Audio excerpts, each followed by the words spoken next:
Going on here? All right, gentlemen. Welcome to the New Year's special. I am Matthew Arnovitsky, and this is Through the Islets. Today I have two special guests with me. First, I have Dennis Golovatchev. He is a junior hockey player affiliated with the Kingston Frontenacs of the Ontario Hockey League and the Georgetown Raiders of the Ontario Junior Hockey League. He is also an active ambassador of the Toronto Professional Hockey School, where he gives back to the game and teaches our youthful hopefuls. Yep. Also with me is Eric Kofman. Eric has a special story. Over quarantine, he decided he wanted to pursue hockey again, and he has since then been skating with the Georgetown Raiders of the Ontario Junior Hockey League. And not a big deal, he's also a third-year engineering student at Queen's University. Guys, welcome to the show. Thanks for having us, Varno.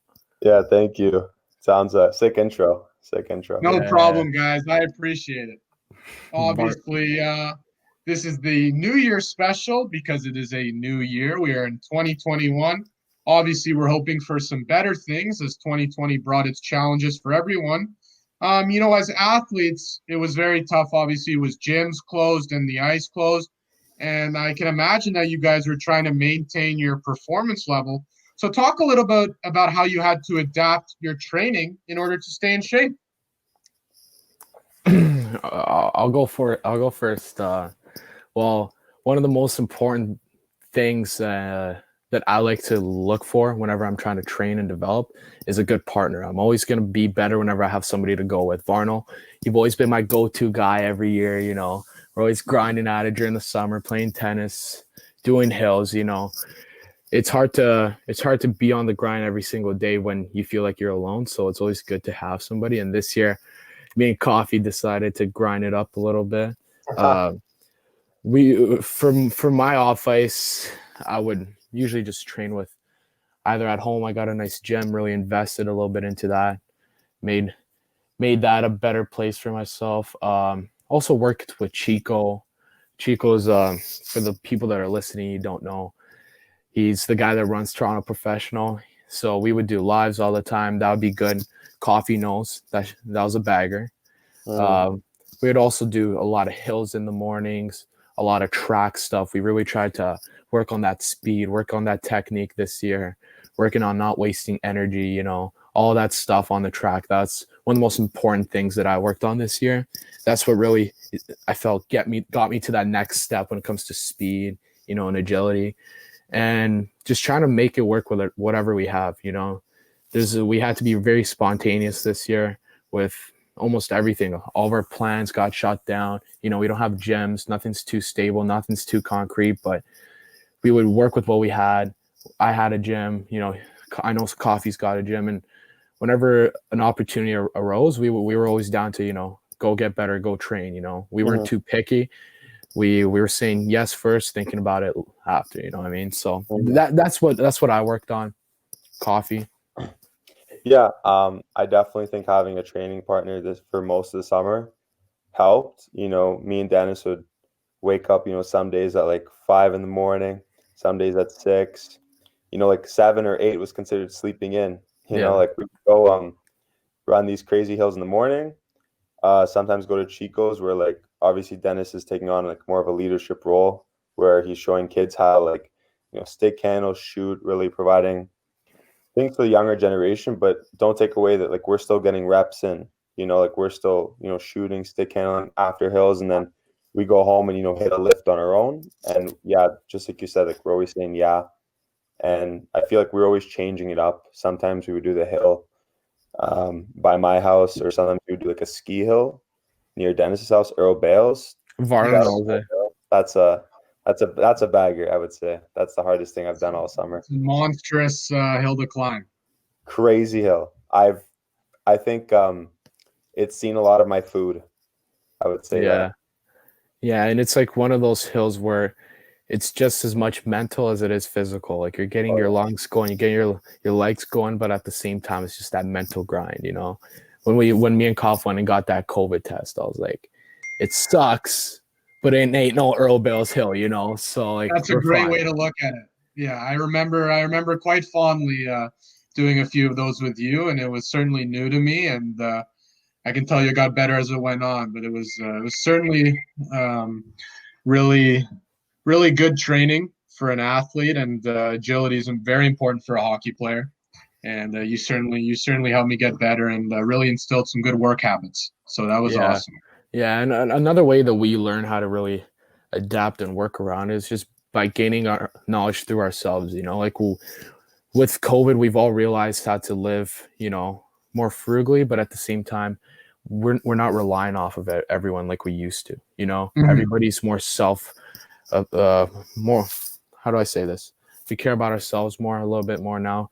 We're more focused on ourselves because we've been isolating from everyone else. So when it comes to training and everything, a thing that me and Coffee did, and I know Coffee did for sure, was we studied. We really studied what goes into training, what we got to be doing. We studied the diet. I really studied sprinting techniques, lifting techniques, everything when it comes to form. Just broke everything down, trying to gain as much knowledge as I can. So now I don't have to go to all the high-end trainers. I don't have to pay all these guys for the knowledge that I have on my own. And I know that Coffee, we stumbled upon a couple good videos on YouTube and a couple things, little workout exercises, and that's how we really worked around it, because it's one thing to just do, but it's another thing to do it right, and we really focused on being educated, and we weren't just doing it just to go. We had a purpose behind it every time. Yeah, and that's really important to just to get good at the attention to detail of things. It's very easy to think you're working out or think you're doing things well, but the importance of efficiency while you're doing it is really vital as you go up in the ranks and try and be better with everyone. And it's really interesting. This transcends nicely into our next topic because, Dennis, you mentioned how you began working with the Toronto Professional Hockey School. A lot of my viewers do not know Chico's a very well-known developer in the hockey world, and he trained us both while we were younger. But you've been with him much longer than any of us. And Coffee. Yeah, and Coffee, and you're someone that's stuck with him up to this point, and you've become a very important ambassador of his brand. So talk a little bit about how your experience in the game has helped you become a coach for some young hopefuls. Yeah, well, I feel like experience just leads to more confidence, and obviously you can't be a teacher if you don't know what you're doing. So through experience and everything that I've learned through my hockey career, I've just learned how to understand what I need to get better, and that's just something that I like to translate to the kids whenever I'm out there on the ice. I just work on stuff that I know that I would want to work on. I see the kids are struggling to hit bottom left corners or struggling with their stride. I really like to break that down, and it means one thing to see yourself improve, but to go up to a kid and relay your information, watch them grow, watch them develop, and see an end result. There's nothing like it, because you're literally growing a flower on your own. There's nothing more special than that. And there's a lot of passion that goes into it. I'm very passionate with everything that I do. So when Chico there goes Cough. When Chico when Chico presented me with the opportunity, to take more of a workload, because I started off this year, I was just helping him out. I was pushing pucks, just being a plug. And then halfway through the summer, I started, chipping in a little bit. And then Chico said, how about you just start running sessions on your own a little bit more now? And from that, it helped with my confidence. It helped with my on-ice confidence when I'm playing. And I think there's just not a lot of negatives to it. So I really loved it. And obviously, like I said, my experience helps. If a soccer coach came up to me and said, teach soccer, I'd say, hell no. I don't know anything. I don't know what I'm talking about. But since this is what I do, this is what I love, this is my passion, it's been pretty seamless. I love it. Yeah, I think the feelings are mutual when it comes to, giving back to the kids. I mean, I've been fortunate enough to work with some great hockey coaches and be part of some hockey camps where I do have an instructor role. And I completely, understand why people love to teach, why people love to, kind of embark their wisdom or knowledge. I mean, it's so special to work with kids and hear that you're making an impact. It's a great thing. And and you feel good about yourself too, because Yeah. you've learned so much, and it's pretty cool to see it all come to fruition. It's excellent. Yeah. And, Yeah. Making them kids better, man.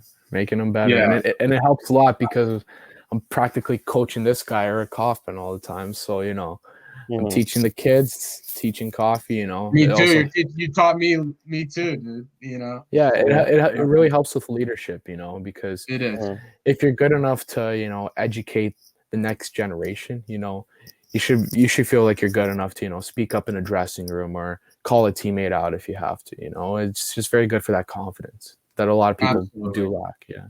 Yeah, there's days like in practice, like some days like remember like some of those days when like there was no practice, but me and you still showed up to the rink regardless. Yeah. Yeah. Like we would just work on starts because then it would be like I see like you could work on this, and he literally would spend like I don't know 30 minutes just focus on my stride.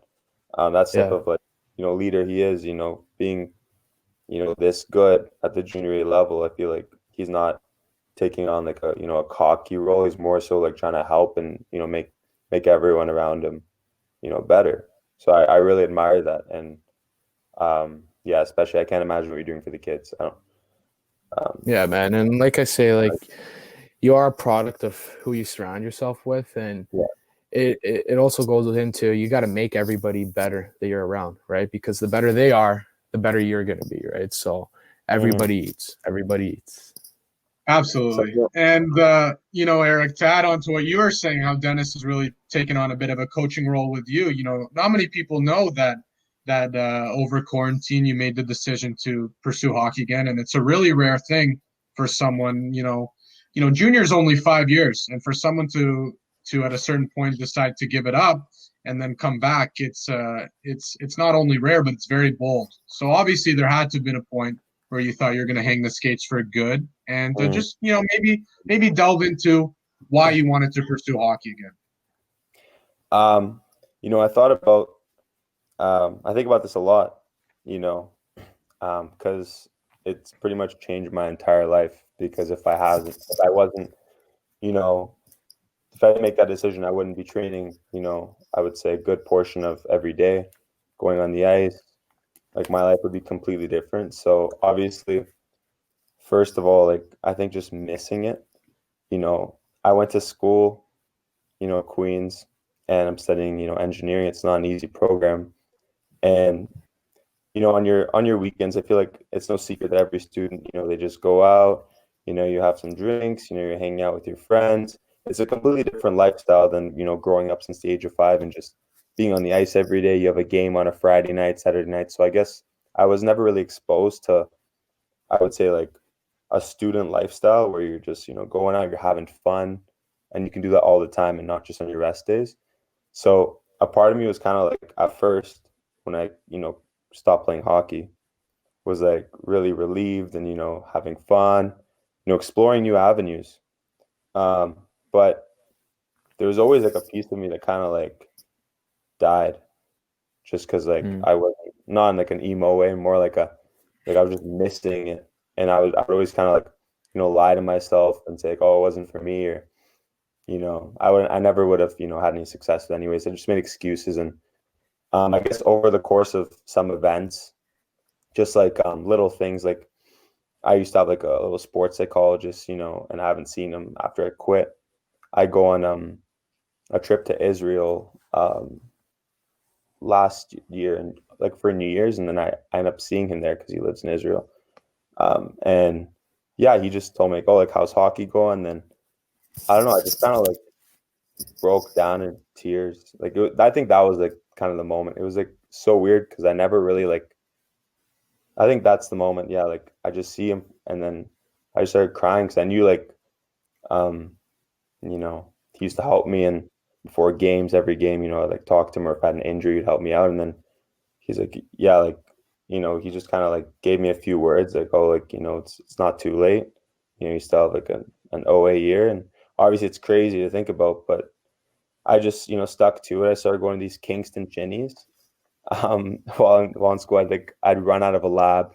My boy Elan knows this. Like he would like kind of like help me out with the last few questions in the lab, I would just run out and go just go to shinny. I started going these things, and at first it was really discouraging because it was so hard. Because like I haven't played in like 3 years, 2.5 Yeah. years, and so I obviously wasn't very good at first. But by a week or two, I started seeing results, and I just kind of kept telling myself positive things. There's definitely some days when I was kind of like, this isn't gonna work, but I kept trying to. There's still days I doubt myself even now, but I've gotten a lot better. And I've just, started telling myself, I'm not going to give up, and if it works out, it'll be great. But I've just had to like shift my mindset to like, otherwise it's not possible. It's not possible. Well, I just want to say, I had the pleasure of skating with you guys a few months ago with the Georgetown Raiders, and I was really pleasantly surprised with how well you've adjusted to the game. It's certainly not easy to get back into things, get back into the swing of things, adapt to the play style, have the conditioning. And I thought you fared really well, and I can only imagine how much better you've gone since then. But to summarize one of your points earlier, hockey really does dictate your decisions. I mean, I have a small room in my house that has some weights, and recently we got a bike. And if it weren't for hockey, I mean, I wouldn't be working out the amount of times I do. I wouldn't be, staying out of some things maybe some kids would be doing otherwise. Hockey has definitely been it's really filled a void in my life, and it's always been there through me. With me, there was certainly a time during quarantine where I wasn't sure I was going to get back at it, and Dennis again, he talked me into it, and he said, he just simply said, just keep going, because I know you love it, and it's true, I do. You know what? There's also I forgot to mention. While I was kind of just, starting to dip my feet in the water, because I guess when I just started, like I gotta tell this story. I wasn't just, I'm gonna, start, trying to make a junior A team. I was more like, going to shinny, seeing how I was, and slowly working my way. Because you have to understand, at this point, it's like I'm not playing hockey. Like I don't have the experience. I stopped playing. So I see Dennis. Actually, no, I saw Dennis right before the Israel trip, and it was kind of maybe a little foreshadow in my head. It's almost like a story, I would say. Like I see this guy, and I think you said it was Ian Martin, right? Like you were just at the library studying, and this guy's like, playing the OHL, and me and him used to like go to Chico's camp together. Me, you, and Josh. That was the squad. Shout out, comrades. But shout out the comrades. Yep. Shout out Josh. I'm seeing him and just thinking how different his life must be from mine, And then that whole thing when I kind of decided to dip my feet in the water and think positive and try to get back, And then I see him again at some point, and we start talking about training in the summer. I think you ended up coming over to my house in Kingston. Yeah, I'll tell this part. Okay. So the season got shut down early in Pembroke because of COVID. Of course. So on my way back to Toronto, I decided to make a little pit stop in Kingston and say hi to the Billets, see what's up, see what's going on, and I ended up crashing at Coffee's place. Good hospitality. He took care of me. I bet you got some Big Macs, on the lows. Yeah. And so then we just had near the end of the night, we had a nice heart-to-heart, and he just really stressed to me how this is what he wants to do, And at the time I was, thinking about maybe stepping away from hockey or whatever. But I always knew that I want to do what I want to do. You know what I mean? If I don't want to be doing something, I'm not doing it. So I saw just that fire in his eyes that he wants to, play hockey, but it's much easier said than done. And I said to Koff, I'm like, do you want to do what it takes? Because everybody wants to be there. Do you want to do what it takes to be there? And this guy was like, yeah, I'll do whatever. I'm like, are you sure? Because this game has beat me down so much. We can all relate. It's such a hard game. It's a life. It's a life decision to play hockey. And I just wanted Coffee to understand that this isn't just like I'll go to a club with you or something. It's like, from this point forward, it's your life. It's the hardest decision that you got to make. And he said, yeah, I'm down. I'll do whatever it takes. And he has not let me down, because a couple weeks later, I came home. A couple weeks later, I finished my little postseason rest, and I just hit up Coffee. I'm like, Hills tomorrow? He's like 7 a.m. or something. I'm like, okay. Do you remember pulling up at night? Sorry to interrupt you. Do you remember pulling up at night, the night before we went in the morning? Yeah, because I had to scout it out. You know me, I always like to scout out my places before I work out. So I pulled up the night before, and he's running hills at 10 p.m. or something. Like, this guy wants it. My socks were my gloves. I had socks for gloves. Yeah, this guy would bring me socks for gloves. That's how cold it was outside, but we were still running. Oh my God. And it was 7 days a week, bro. We were just on a streak, just getting faster, better every single day, working on hills. And then I'd go do Chico, whatever, and I'd hit him up. Every time I'd hit this guy up, it would be 10 at night or early in the morning. In the middle of the day, I'd be like, let's go do speed. Let's go do hills. Let's go work out in my place. Let's go work on mitts. Always down, and that's just where it started from in Kingston. I just wanted him to understand that this is going to be hard, and he has not let me down to this day. And it's just, I don't know if we're going to get into the whole Georgetown situation, but when he pulled up, that's when we really got to work, because I was like, okay, here's where you stand with everybody else. Let's, let's work on this. Let's work on this. And now this guy is not trying to make a junior A team. He's trying to be a top dog. He's lighting it up, getting points in our scrimmages, dangling guys.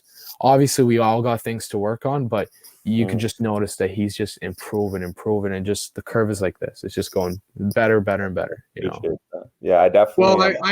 Well, I can tell you that the way lockdown's been, it would certainly be hard for me to wake up at 7 a.m. I've been going to bed late and waking up late, so I can imagine how committed you have to be to consistently wake up that early and train.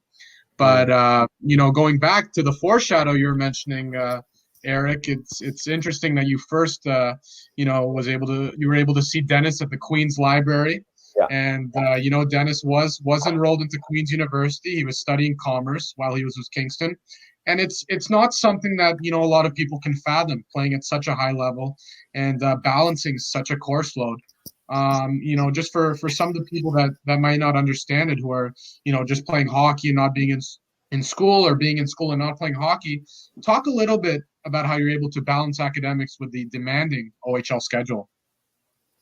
Yeah, well, for me, the OHL, not for me, for everybody, the OHL makes it pretty easy, It's not like the NCAA where you're a full-time student, full-time athlete, just going ham 24/7, For us, like, all I had to do was just a light economics course. I just dipped my toe, just the big toe, into university, and then called it a day.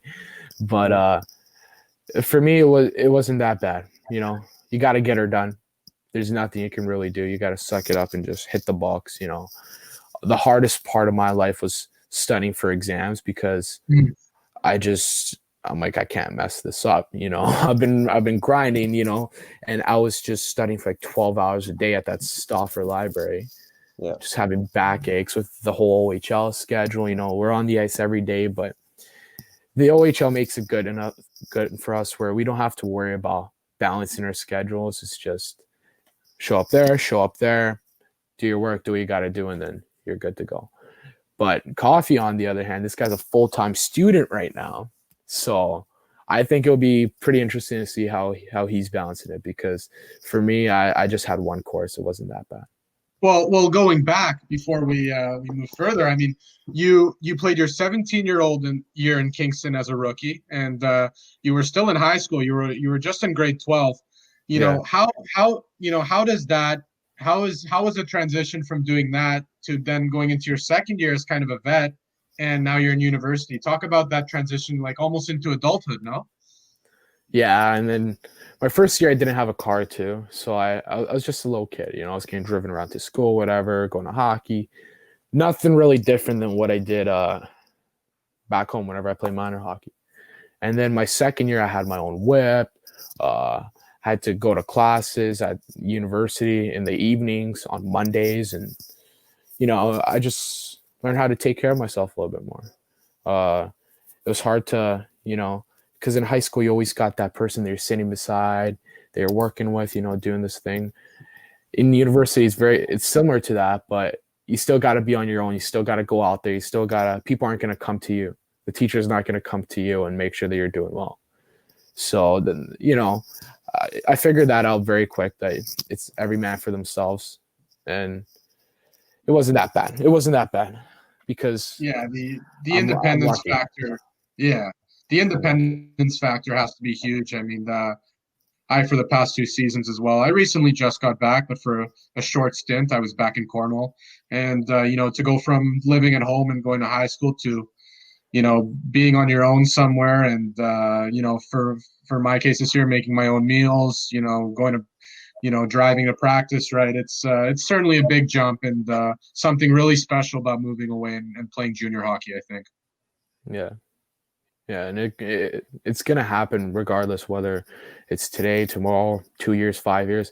Everybody's got to grow up at some point, and it's good for us younger hockey guys to get used to it, dip our toes in, because we're not fully independent. We're still living off of other factors other than ourselves, but it's good to experience that before we're really thrown into the real world. Yeah, I completely agree. Yeah. What you got to say, Koff? How are you balancing school? How many courses are you doing? That's what I was just thinking. Well, do you want to get into that, Varno? Should we get into that? Well, yeah. I mean, I more want to. We'll get into that a little bit, but I more want to go back and kind of backtrack a bit because Dennis mentioned that Eric's been doing quite well with Georgetown. His game has certainly gotten up, apparently, as we just learned. So, Eric, for us, because a lot of people obviously haven't seen you play, and Dennis and I have been firsthand witnesses. Talk a little bit about what parts of your game you've had to adjust in order to compete at the junior A level. Man, there's a lot.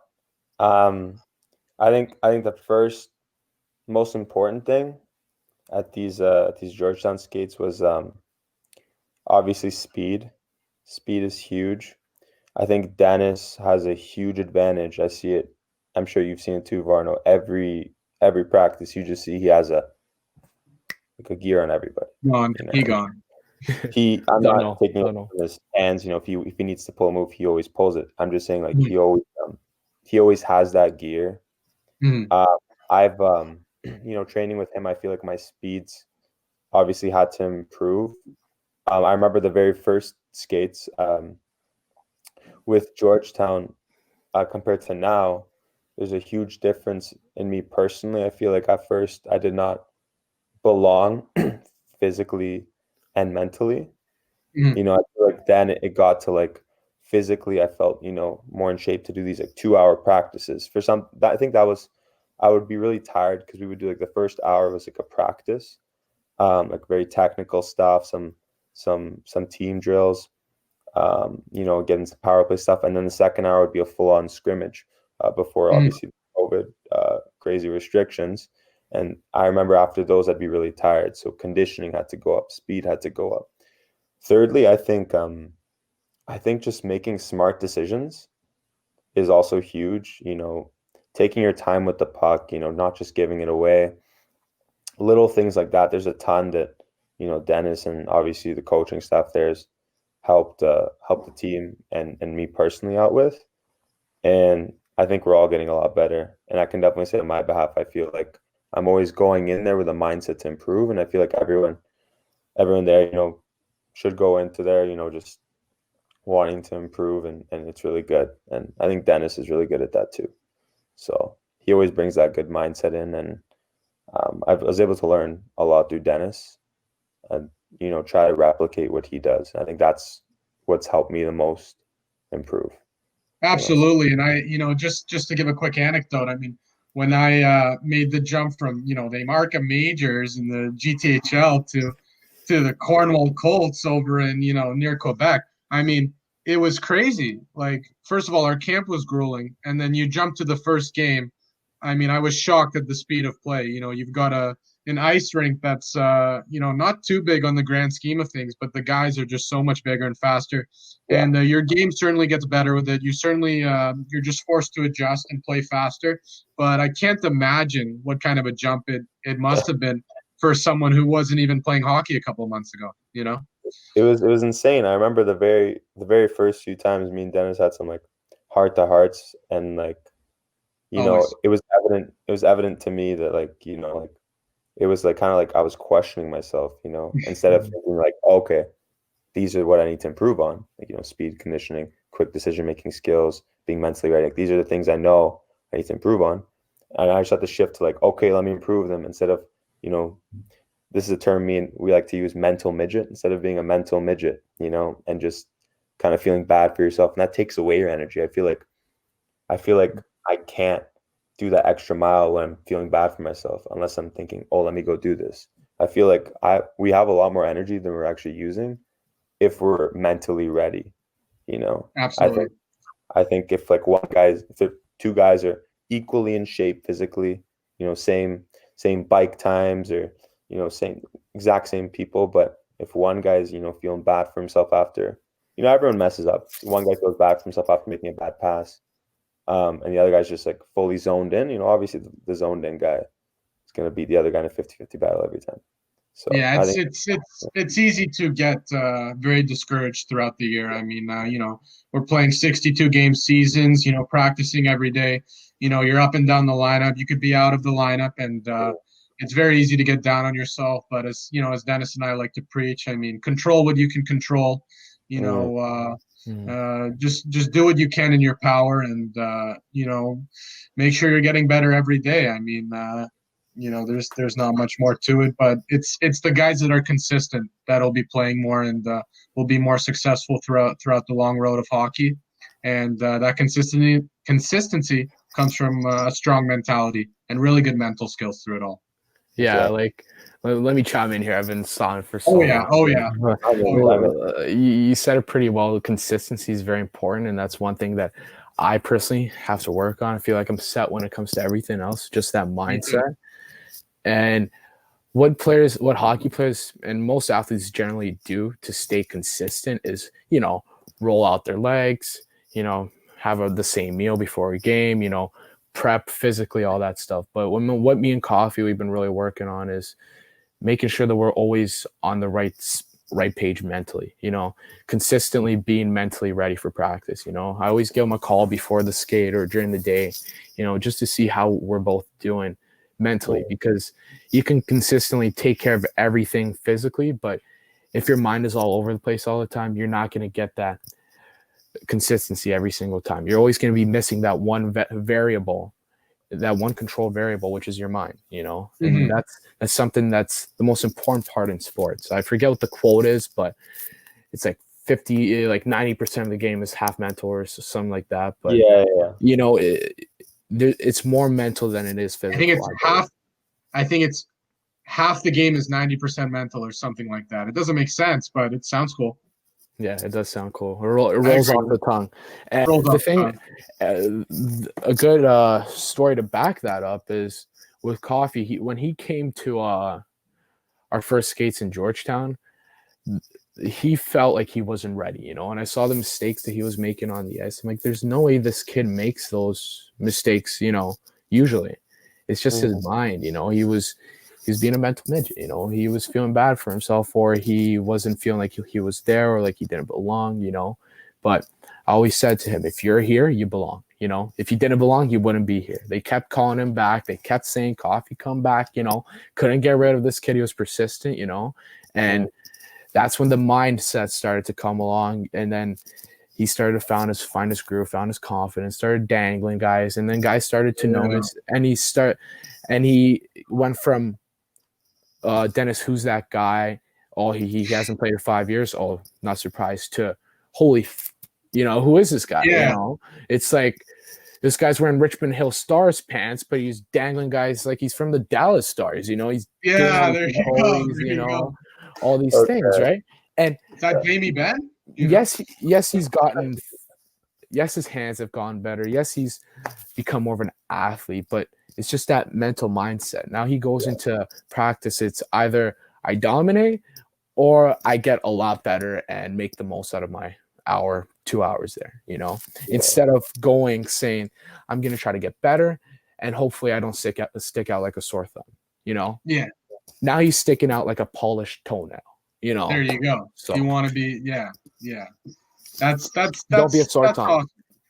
Yeah, and going back to the cliches and the quotes, we just were throwing around some quotes, and there's been a whole shift over the years. Not in our parents' generation, but with technology, and a lot of guys have large followings on social media, including you, Dennis. You have a personal account. You have you have a role on the Toronto Professional Hockey School account, and you also have a fitness page that has gained some traction. And I've always found those videos really interesting and impressive. So talk a little bit about how your knowledge on health and fitness has helped you become a little bit of an influencer for some aspiring athletes. Well, the thing that I like to do with my social media is I like to just be myself, and I really try to portray who I am. I like to post and talk about the things that I know well. And if I don't know much about it or I feel uneducated, I just, I stay away, because there's so many things that you could do with your Instagram, with your media, with everything. You might as well do what you know, because there's millions, billions of people that use social media. If you do what you do best, other people are going to find that interesting. There's going to be people that want to see what you post. And my knowledge for health and fitness just helps me, because I feel like, first of all, it's always improving. I'm always studying, because I'm still in the game. I'm trying to get better. I'm always trying to get that edge over guys like you or Koff. I'm a competitive guy, so I'm always going to keep getting better. I don't want to put a ceiling on myself, and I don't want to put a ceiling on my knowledge.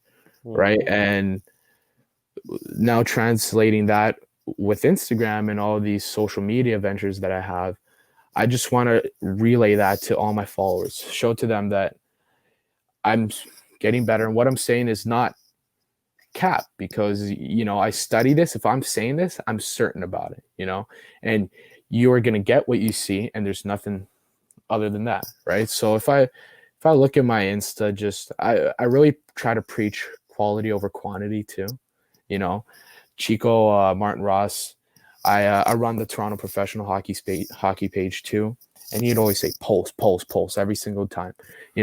Consistency is very crucial to social media, but the most important thing is quality. If I post every single day and it's nonsense, people are just gonna stop following you. Yeah. It's easy as that. We're trying to gain people's attention, trying to gain eyes, and if it doesn't draw a person in, if it doesn't make them feel like it's worth their time, they're just going to go elsewhere, because there's so many things that you could do on this little glass device here that, who am I to have your attention, Well, going back to the little glass device, it's designed where people are just swiping. They don't like what you see. They just keep swiping. So you could feel good about a post, but, if it doesn't resonate with people, or if they feel like you're getting repetitive, they're just going to keep swiping and go to the next person, Yeah, and you got to. I talked to Coffee about this a while back. It was just like, whenever I'm talking to other people, or just any sort of interaction, human to human, you want to consider what the other person's expecting on their end. You know what I mean? I'm talking to you guys. You guys are talking to me. You're trying to get some information. You're trying to see what I'm all about. Whenever I'm on my social media, what are these people actually tuning in for? What do they want to see about me? They don't care about what I had for breakfast, or all these things, so you got to think about what does the other person, what does the other person in this connection, or in this encounter, in this interaction, trying to get, and that's something that I have yet to figure out fully. That's why I only have 3,000 followers, but. Well, that's not only, but, It's not a big deal. But that's something I've yet to figure out fully. I know that I'm an athlete. I know what I'm good at, but what do people see in me? I see what I see in myself, but I just got to look from other people's eyes. Yeah. And it's important to stay within the Overton window. You want to stay within the, while posting stuff you may believe, or, posting something that you might like. You got to be aware of, how many people are going to be watching what you're seeing. And, it has to be fun, but also you got to be careful online. It's a different world out there, especially in 2020. Yeah, 2021. 2021. Oh, you don't even know. You don't even know 2021. For 2 weeks, we're going to be saying 2020, but it's really 2021. Yeah. 2020 part 2. But it's it's 2020 part 2. I was saying, but you guys you guys, it's important because, Dennis, like you're a very good athlete. Eric's, almost done his third year of university in a prestigious program. So, with future employers or coaches, I mean, you don't want them to dig up stuff that they can use as leverage against you. It's like we've seen it with many important people, how they've just been, kind of canceled because of how volatile things are out there. It's a different world. Yeah, But with social media, if you ever have to ask the question, should I post this or is this okay? It's just no, done. Don't post it. Don't post it. Anything remotely, Yeah, like I'll tell you guys a story. Here we go. I'm pretty sure it was like a week ago or a week and a half ago. I was chilling with Adam Jacobin, and I was gonna do a post for Toronto Professional Hockey School. It's with PK Subban, and he was just dressed as Santa, just sitting talking on the couch, and we were gonna do like a little Santa PK type of thing, right?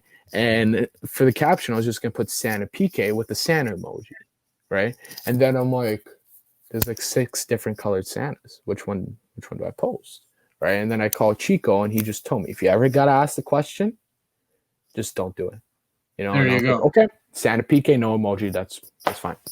Because it's a slippery slope. Leaving that out, people aren't gonna know that you left something out. But if you put that in, then it's a situation where you could be in a pickle. And it's not even controversial, but you don't want to get even near that water. Yeah, you don't want to test the waters, especially when it comes to that. Absolutely. Because you don't want to. At the end of the day, it's not just the repercussions. It's you don't want to offend somebody. The repercussions are set for a reason, and I respect those reasons. I don't want to make people feel like they're getting called out, or make people feel bad, or make people feel like they want to be against me for some reason. I don't want to give them that ammo. Yeah, and just moving a little bit on, but Eric, you mentioned, as we mentioned earlier, you're in your third year already at Queen's in engineering. Not an easy program at all. But I mean, the whole academic world was shifted on its head with this COVID thing, and whereas you'd normally be in a lecture with many people and a professor, you're now on a little screen with classmates listening to a professor, and I'm sure that's been really different for you. So talk a little bit about that for us. Well, for the first week, it seemed like a lot because you have to attend all these like synchronous lectures. So like there's like a time slot you go on and like it's live. After like literally a week, it became asynchronous. So basically like there's no live lectures for the most part. I've taken 5 courses, or I took 5 courses this semester. So it's been pretty good if you have like if you're staying on top of things. I like to, I'm not like a micro planner where I would like plan out, to the hour. I would just generally, before every day either write it down, or if I'm in a rush, I would just in my head, say a couple things that I need to get done. Usually it's just, get through a few lectures and then obviously go to practice on time, maybe get that extra workout in or get that extra studying in, whatever it takes. I would say for me personally, I can't speak on behalf of everyone, this semester was a lot easier than it would have been in real school just because of the labs. I feel like the tests were still hard.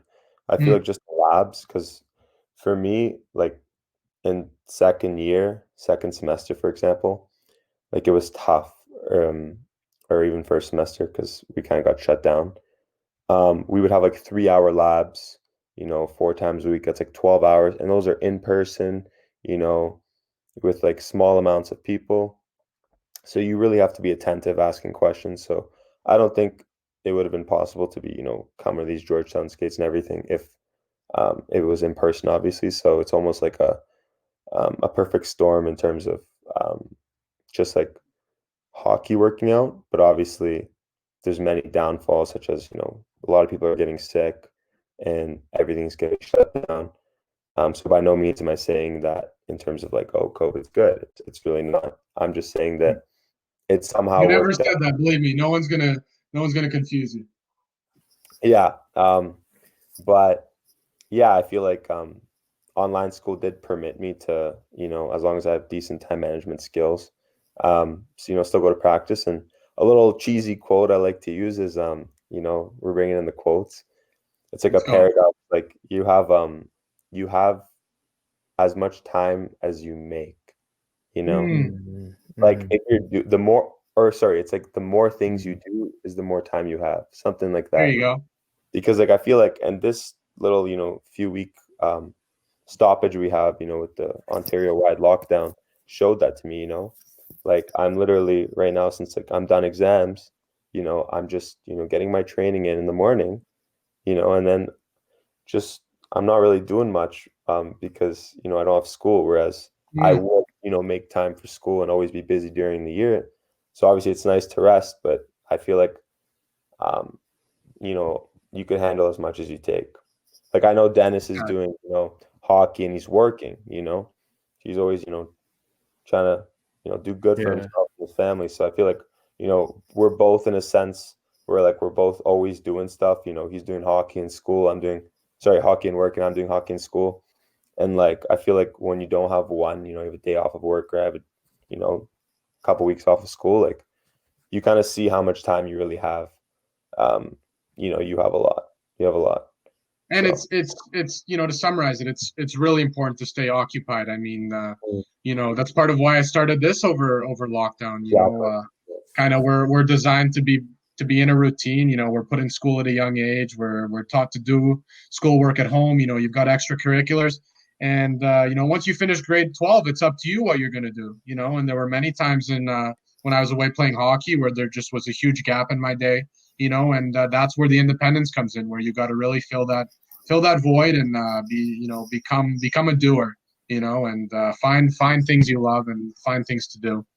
Yeah. Um, Also, whether your day is full to the max or you're doing nothing at all, you really just become of what you do every single day. Mhm. yeah, If you sit on the couch every single day for 5 hours, that's 5 hours that you could have spent doing something else, getting Mhm. better at whatever you want to do. But 100%.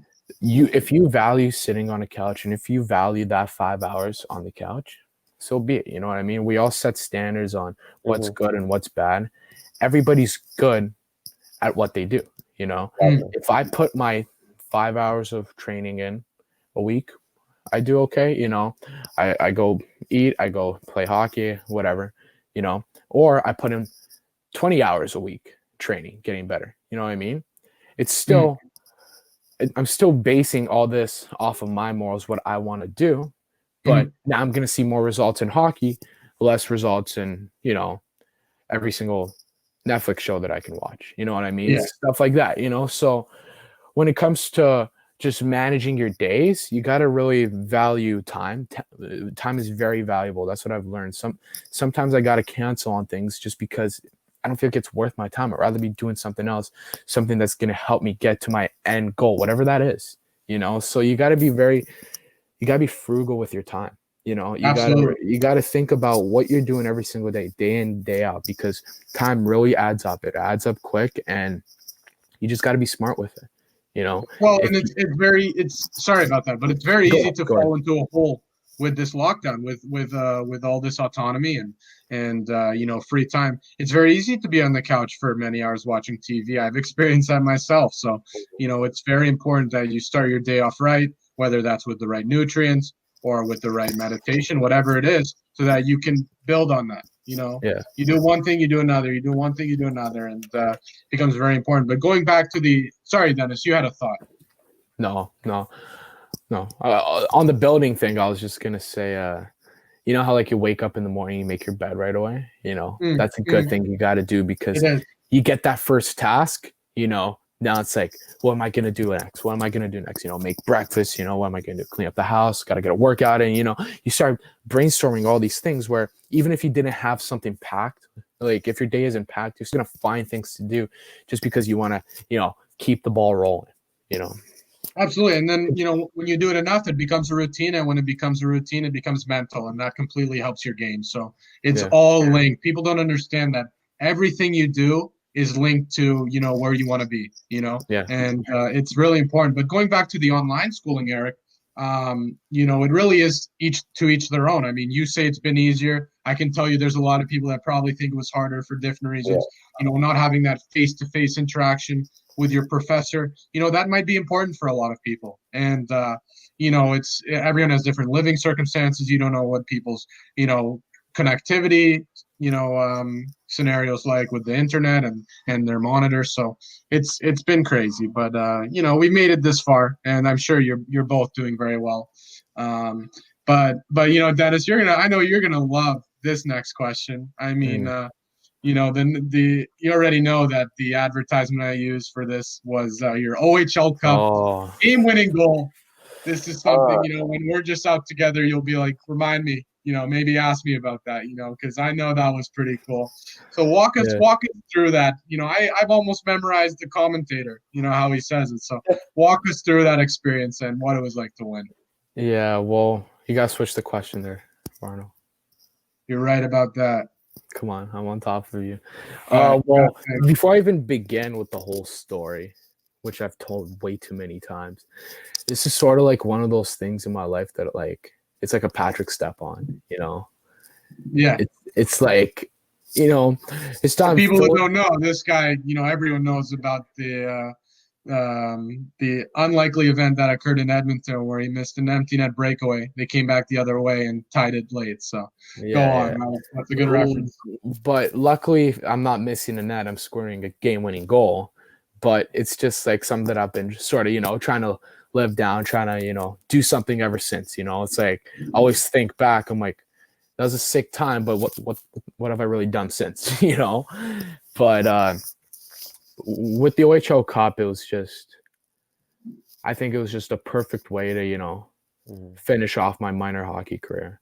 Going into the final season, like I knew it was gonna be my final season in minor hockey. I was gonna play junior or whatever. I ain't staying one more year in the G, and I was like us, not like us scrubs, Yeah, but I was I was going in and I'm like, I want to win. I want to win. I haven't done that. I just want to become a winner. What makes Kobe great? 5. What makes MJ great? 6. What makes all these guys good? Their rings, their championships. Sport is just a matter of winning. That's what it really comes down to. If you win, you're good. There's a lot of great athletes that have made lots of money, but if you're not a winner, you don't get that respect. And I really respect winners, I don't like people that let me continue here, Varno. I don't like people that do their craft just to get by, Mm-hmm. If you call something your craft, that means it's your passion, it's your obligation, to give it 110 to it, if it's truly your passion, because I believe everybody's got a passion for something, right? And so back to this. I just wanted to be a winner. I wanted to go to a place where I could win, and the reps seemed like they were the right fit. It was a roller coaster of a season. Started off, didn't score a lot, then just out of nowhere just started ripping. I've always had a name for myself, especially minor hockey, for being a goal scorer. And I had a couple clutch goals during the season too. Like we had a TV game, I scored a game time goal last minute. We had a game against the Marlies. I remember I got a nice one late in the game. So I like being clutch. I like to perform when the game matters, because somebody's always going to score when the game doesn't matter. But when it matters, it's the greats that really come through. And with the whole OHL Cup thing, I didn't really play that much. It wasn't my best game.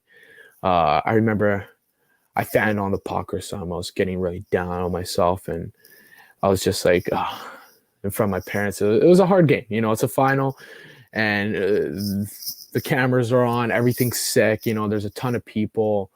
It's your first real exposure to, being in front of a large audience of people. And every single problem that I really had at the time felt so small, felt so minuscule, because I just see that there's a bigger game at hand.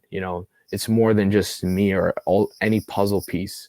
It's the whole puzzle in itself, And with about like a minute left, I remember the Nats tied it up, or like 2 minutes or something. I was like, oh no, we're going into OT.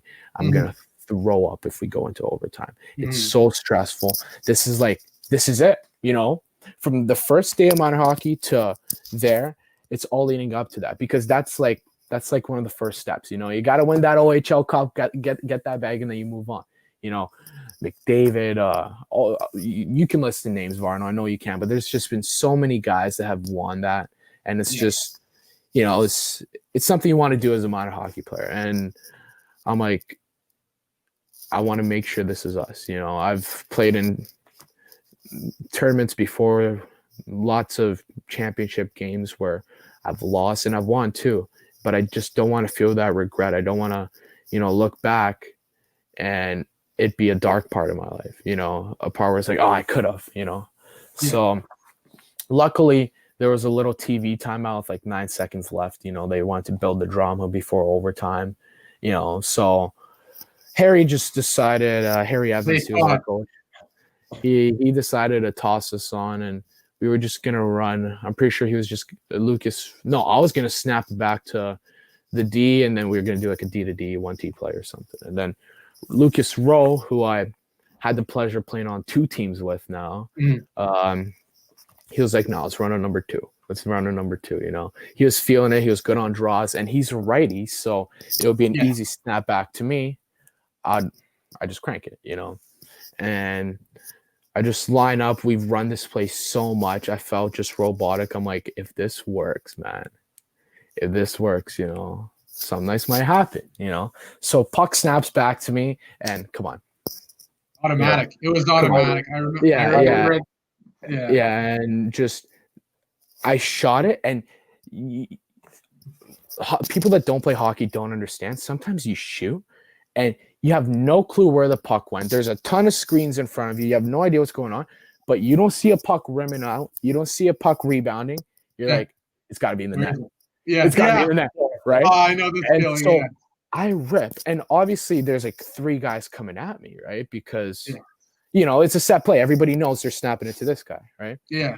And I just get the shot off. I don't see anything, and then I'm like, no way. You know, because I didn't have time to process that it went in, because I had Lucas Rowe, I had Birchie, I had Liam Ross just hopping on me, and it was just hype.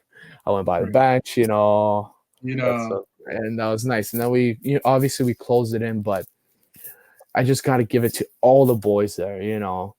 If it wasn't for Harry putting me on, if it wasn't for Rowe snapping it back, if it wasn't for Cole Birch setting the screen, if it wasn't for us just deciding to run 2 to begin with, that play would have never happened. And, you know, it's just a perfect way to summarize my minor hockey career. You know, I've never played on the best teams, but to go out on the best team, it was just something special. And it feels good to win, get the game-winning goal, but it felt even better just to know that the boys pulled it off, you know. That's why I was so pissed off this season with Pembroke when it finished, because I'm like, oh, I felt like this was our chance to, you know, pull it off. It's something about coming together with a team and overcoming all these other players, all of their, you know, preparation to be crowned, you know, the best. It was so special, and it's something I'll never forget, especially that free shawarma the next day too. Oh, unreal. Well, listen, it's crazy to get that perspective, because, you know, even as your friend, like watching it on TV, it looks so clean. But to hear that, you know, you for a second weren't sure where the puck went, and then eventually realized it went in the net.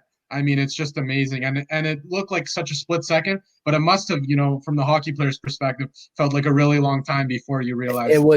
It's one of those moments where those 2 seconds from me getting the puck to celebrating, it's the longest 2 seconds I've ever had in my life. Yeah. By far. Absolutely. You can only experience it if you're doing it. And, you know, I love to compare it to the Tyler Steenbergen winning goal against Sweden a couple years back. You know, now that we're on the topic of the World Juniors, I mean, the Akil Thomas goal last year, you know, I mean, these are guys who didn't play much throughout the game, who the commentators, you know, didn't say their name. I mean, you know, they weren't relied on heavily at all. And when their name is called, you know, they get the job done. And it was, you know, I watched the entire game from start to finish, the OHL Cup final game, and I knew you weren't playing much, and you know, to see you score like that, it just goes back to, you know, control what you can control. I mean, if you believe you can do something, if you know that, you have what it takes. I mean, it doesn't matter what opportunity you're given. Things will go your way, and it was so special to see you score that goal. Yeah, and if you remember, we were the 2 wild cards too. Like we were the Correct. top 2 teams that finished in the G, right? So we were expected to, it's not like we were just some random wild cards that you'd never expect. We were the top 2 teams in the G the whole season, Correct. and we both lost in the first round. So we had to play like a qualifying game in the wild cards, and we managed to get in. And then after we won our first game against Halton there in the wild cards, it was just easy from there. We rolled through Eastern Ontario, the Marlies. What was that Thunder Bay team? Just rolling, right? Yeah. Petesian went off. Reese went off. They had like 13, 12 points or something in the tournament. It was ridiculous. Just setting records. And just the best part was just being with the boys. The final game, we were in the dressing room getting ready, and it was just us having fun. It wasn't like, oh, this is our last game. It's the final. When guys get all down and they overthink, and no, we were just having fun. I was with Bazarin, just bumping in the room. It was a club. We get out there and it's showtime. And that's all that mindset. And the bond has to be deep when you guys make it that far. I can imagine how tight of a group you guys have become. I know the hockey world, there's so many different characters, and I'm sure there were times in the year where everyone didn't get along. But I have to imagine you guys when you came together, it must have been really special. Yeah, and we always had just that one goal in mind, just the OHL Cup. Like, we lost a couple tournaments. Sometimes we'd lose or whatever, and it's fine because there's always tomorrow in hockey. Even when there's an absolute pandemic and there's a lockdown, there's always going to be tomorrow in the sport of hockey. Hockey ain't going nowhere, and that's the beauty of it. You gotta learn from your past, but don't live by your past. You got to look forward, because what you do right now really determines what you're going to do in the future, not what you've done in the past. Yeah, well, it certainly wasn't the peak. I mean, I've had the pleasure of seeing you grow as a player and a person since then, and you've certainly become quite the hockey player. But yes, hockey will come back, but we are in very unfortunate circumstances as athletes, as everyone is. And I've been fortunate that I got to go for a couple of weeks back to Cornwall, and I got to play 3 games in. But neither of you have been fortunate enough to play in any games this season. And do you guys think, just from your perspective, that guys who weren't able to play any games this season, that they should be able to get another season of junior hockey eligibility? It's a loaded question. Well, I think it's just a matter of equality and equity. You know what I mean? Where do we have to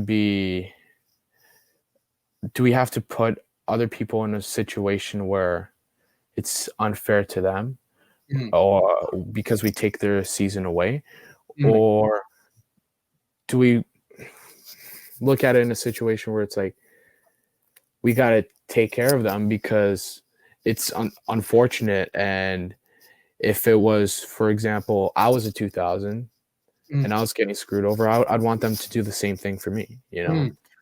I don't think it would affect the game at all. If anything, it'll make the product on the ice a lot better, right? People aren't thinking about that, but older players, better hockey. The always are usually the top guys on every team. Imagine double always, like in the GMHL. It'll be rock star. It's gonna be a lot better.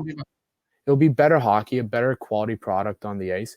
There would be even older guys to mentor the younger guys, and it would be fair to the guys that got their seasons taken away from them.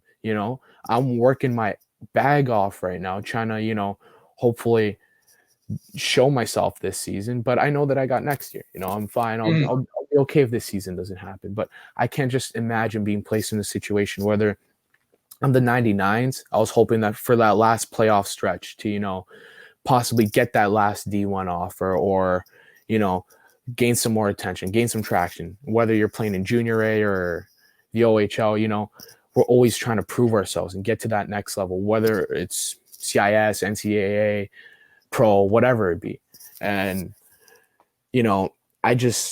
I think they have to do that, man, because that you're just taking hope, you're taking hard work away from these kids. And there's a lot of colleges and pro teams that are going to be missing out on a lot of talent because they just haven't blossomed soon enough. We weren't expecting to be shut down. They were working towards something and it just got taken away from them. And it would just be tragic. It would be tragic if they take it away from them and these 2000s and these 99s look back many years along in their life and they're like, imagine if that pandemic never happened, how much different my life can be. Like, we could be taking lives away from families just by, restricting them to really show themselves. I'm a very firm believer in you always got hope until you don't, and all of us junior guys, sorry about that. A lot of us junior guys were hopeful to, get somewhere. We're always striving to get somewhere. This isn't our end, That's why junior A has an age limit. So when we're prepping to that, that last season, we're giving it our all. And it's just, it could be tragic if they don't give it to them. And I don't know what Coffee's opinion on it is on it. Yeah, so. Coffee, please. You've been very patient. Yeah. Yeah. Chime in.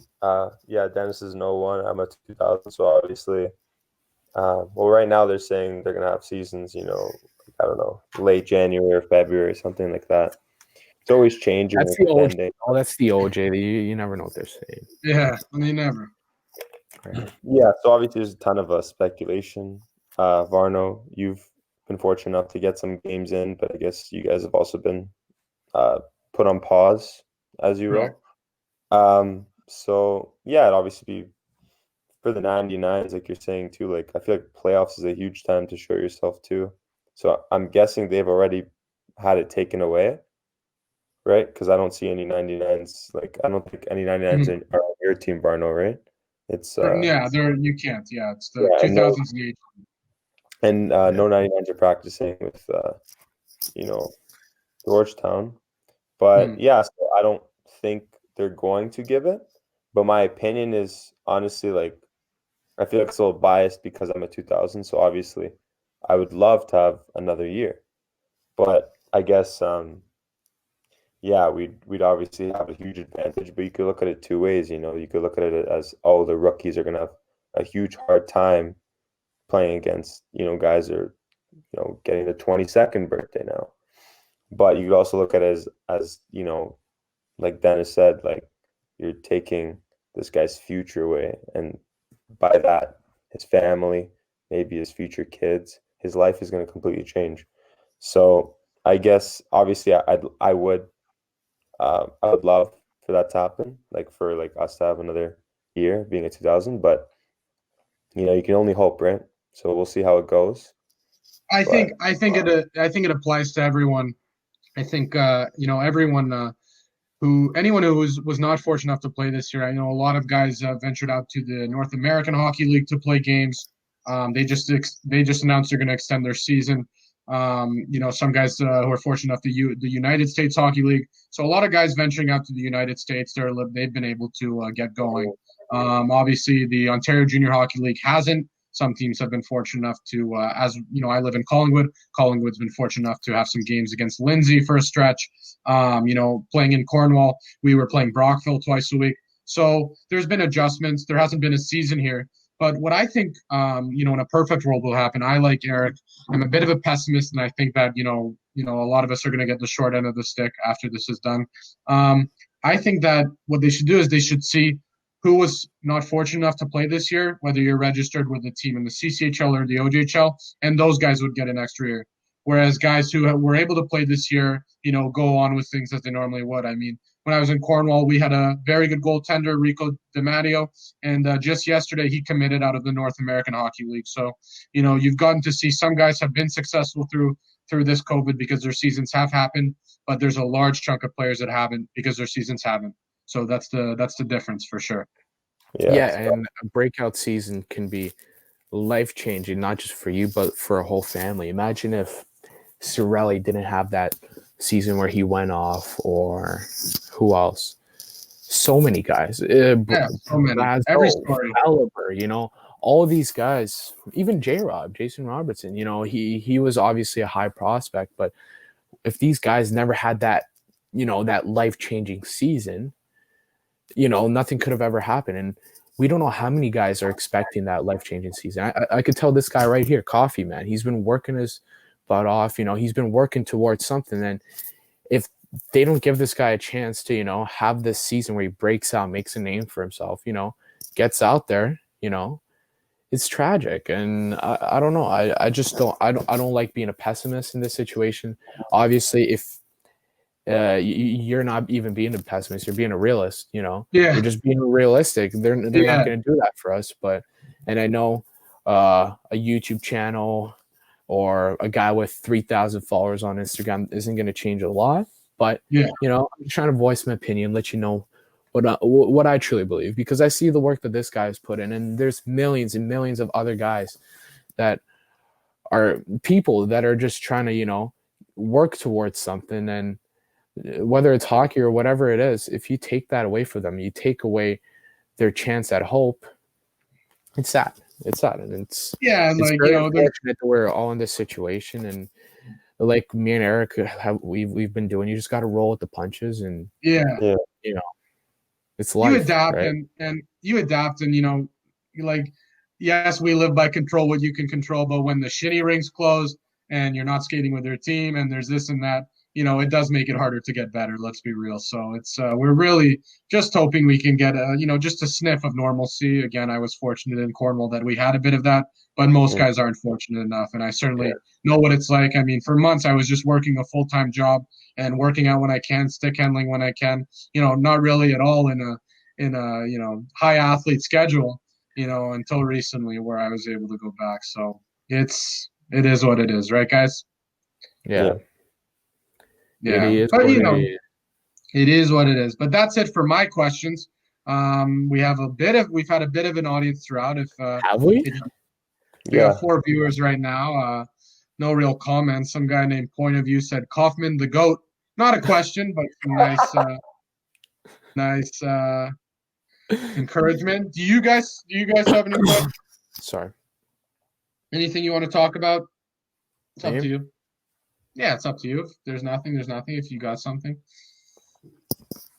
Let me think of some. Oh, we don't have to, but if there's whoever's watching can do a comment. But if not, then we could end it there. Certainly some great answers, and I'm sure even some of the viewers learned a lot, because you can speculate, like we were looking back on the OHL Cup. You can watch it on TV, but until you've heard it from the player's eyes, you haven't heard anything. It's been really good, guys. Yeah, and like I said today, it's just everything comes down to opinion, and we are the center of our own worlds. I've said this to Coffee before, like you roll with yourself, Arnold. Coffee, you roll with yourself, I roll with myself. You know what I mean? And we look at everything through our lens, whether it's a good lens or a bad lens. For me, it's 19 years of experiencing. For him, it's 20 years. For my parents, it's 60, whatever, right? We're all the center of our own worlds, and everything just comes to opinion. Like you said, that OHL goal that I scored, you never could have even thought of, maybe I didn't see the puck for a second, or all these insider things, until, you look at life through my lens, and that's just what we're all trying to work through now with COVID and everything.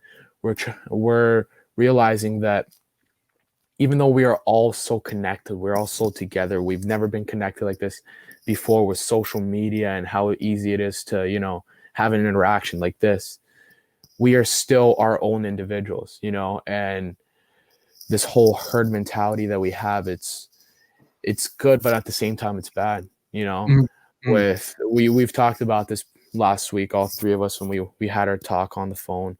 I'm not going to go into that, but absolutely, there's benefits to everybody having the same opinion and working together, but at the same time, we're still all individuals, and we should not be scared to accept ourselves and be who we are and tell our story through our lens. Absolutely. Absolutely. Everyone comes from different walks of life, and everyone's different. And you've got your own experiences, and that's how you formulate your perspective on things. So it's really cool. I'm sure for people watching to hear some of the things we've discussed today, because certainly certainly been interesting. Yeah, I learned a lot, about both you guys. Even though I feel like I know you guys pretty well, especially Dennis. Yeah. But yeah, it was really nice, man. I liked what we talked about.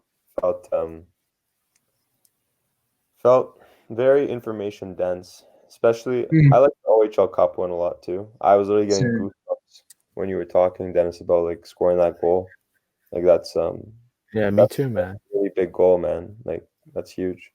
Like, yeah, but like always say, like you got to move forward. You got to move forward, right? Because thinking about that, it's not going to help me with my future. That's done and done. That's set in stone. Time to set a new story in stone. It's just more proof, though, that you got it in you. And I can always say, like, I think I don't say enough, but you helped me a ton. You introduced me to Varno. You really helped me out with the connections in the hockey world. If it wasn't for you, I probably wouldn't have been on the ice with Georgetown. Yeah. Not to say I wouldn't have been somewhere else or anything, but you definitely helped pave a way for me, and I'm very grateful for that, man. Have a friend like you. So thank you, Kofman. And like I've said before, everything that I've done, you've done 2 times for me, because I'm one of those people. I'm a sponge. I try to learn off of everybody else and trying to benefit off of everyone else. So I'm helping you, but I'm helping you help me more. I'm benefiting from having you in my life, always pushing me, always driving. And you really help me look at things from a calm perspective. I really try to analyze everything when I look at it. And I never thought like that until we became boys.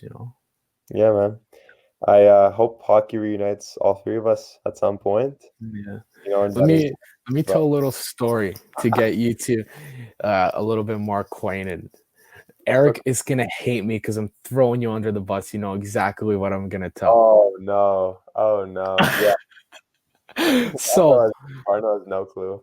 I remember I told Eric, I'm like, I'm never gonna tell this unless I'm on like Spit and Chicklets or whatever. But this is just as good. Wait, Barno, I love you though. Just yeah. For the sake of this, Coffee loves you like we're all boys here. Okay. But it's live appropriate story, yeah. Yeah, I'm not gonna swear. Don't worry. But so me and Coffee, whenever we train, like we bully ourselves so much that we gotta just scream, yell, get something out, And like we're always motivating each other. I'm like, let's go, God, let's move, huh? Like we're always hype, trying to get each other going, And a common line that we like to go to is they ain't doing it like us, they're not waking up in the morning, right? And so I remember explicitly, it was like a 7 a.m. freezing outside at the hill in Richmond Hill. Socks for gloves. It was socks for gloves. And Coffee, at the time, he just knew of you a little bit. He just had a sniff of you. You guys haven't met or anything. Hopefully this is appropriate though. And so he's running down the hill and he's gas, man. It's a bagger. It's such a hard morning. And he's like, man, F Varno, man. He ain't out here doing it like us. That's true. I got this guy in a bag, bro. I don't know what he's saying. I'm for sure paraphrasing, but it was something along those lines. And I was well, then I guess it's smoke. I'm like, he's never met the guy, but he's got that drive. You know what I mean? And so that's just something. I was probably sleeping. I was sleeping. Probably. You were. He was staying the fact. He was staying the fact. I love it. That's a great story. I know even though he's this, and I know you still woke up that day and you got your bag. You know, we're Of those course. guys where we wake up, we get our bag. It doesn't matter when, doesn't matter what. You know. Yeah, Varno, it's not too late to edit the podcast and make me look a little Oh, that's bad. a good story. That was fine. I thought it'd be something else. You know, we got a lot of stories in our back, so Yeah, We got way it was pretty got way harmless. too many for this. Yeah. But no, I think Go on, Shark. Go ahead. I think that's a great way to end things off. And I know under normal circumstances we'd see each other more, but you know, it's great that on this platform we could express our views and our thoughts and some stories together. And I just want to say it's been a pleasure. Yeah, it's been a pleasure, Varno. Thank you for having us on Through the Islets. You know, There you go. glad to see that you're now in the media game, trying to, you know, hustle your way, work your way up, trying to, you know, show what you can do. I'm excited to see what you got in the future. I'm excited to see what posts you got stored up for us. I know you're always coming up with new stuff. Ever since you spit that fire in our APCA room in like grade 10, you came out with like this hot verse. I was like, you know what, this guy's a creator. He knows he's got something. So nothing but up for you on this platform. This is something, it's been long overdue. We've talked about this for many years now that we got to get a YouTube going for you. So I'm glad to see that you're finally doing what you're meant to be doing, Varno. I appreciate it. I appreciate it. And Eric, it's been great to have you too, man. Nice to get to know you. Thanks for having me, man. And no hard feelings. Oh, dude, that's a great story. No, I thought it'd be worse. That's a great story. Yeah, no, it was all harmless. And yeah, thanks for having me, man. And Dennis, you know, great talking to you guys. Yeah, All right. I love both of you guys, man. You guys are like brothers to me. Like I always say, if I ever need some, just hit me up. Just hit me up. Yep, this Well, guy's got feelings are mutual. Yeah. What? The feelings are mutual, likewise, for sure. I agree. But anyways, you guys have a good night, and thank you for doing this. You too, Varno. See you guys on the air soon, hopefully. Yep. Absolutely. Get a nice 3v3 going or something like that. No one's beating us. Nobody. All right, Varno. All right, done, guys. No. See you, Varno. See you, buddy. All right, guys, that was my first ever live. Thanks to those great guests, Dennis and Eric. Some fantastic stories were shared and some great perspectives. This has been the New Year's special from Through the Islets. I'm Matthew Varnovitsky, and thank you for watching.